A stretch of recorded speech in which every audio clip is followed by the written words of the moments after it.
The democratic rights of the Zimbabwean people have got to be respected. They have voted.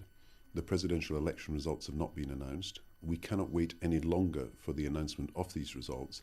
It is in the interests of Zimbabwe's future that President Mugabe and the Zimbabwean Electoral Commission publish these results. There's now a meeting of the SADAC group, which has been monitoring the election in Zambia today. I think it's important that we're vigilant about what happens after that.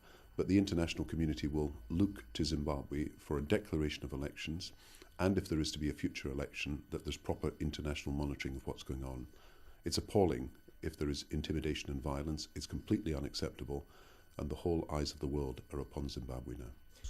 I think it's important that if an election took place 2 weeks ago, a presidential election, where we know the votes have been counted, that the votes are published. And I think it's important to send a message that the rights, the democratic rights of the Zimbabwean people who have voted in these elections have got to be respected. And I think the whole international community wants not only the results to be published, but wants to know that the elections were fair and that they can be seen to be fair.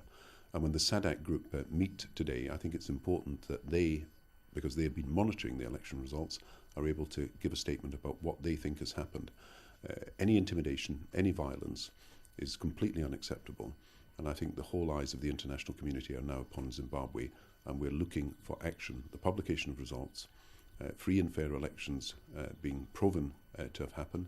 If there are abuses, that these abuses are exposed. My message is for the Zimbabwean people. The Zimbabwean people have a right to have their democratic rights respected.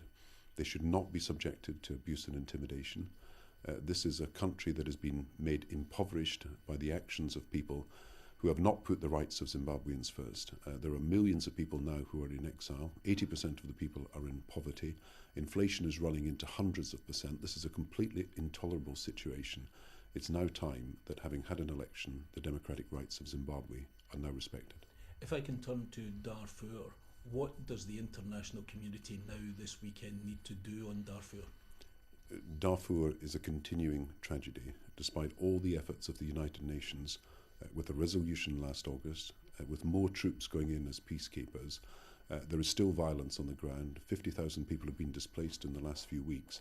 And of course there is famine, as well as torture, rape and violence and killings that are completely unacceptable. What we need now to happen is, first of all, that the peace talks are resumed. And that means that all rebel groups, as well as the government, must go to these talks. It means, secondly, that there's got to be a ceasefire and the violence on all sides has got to stop.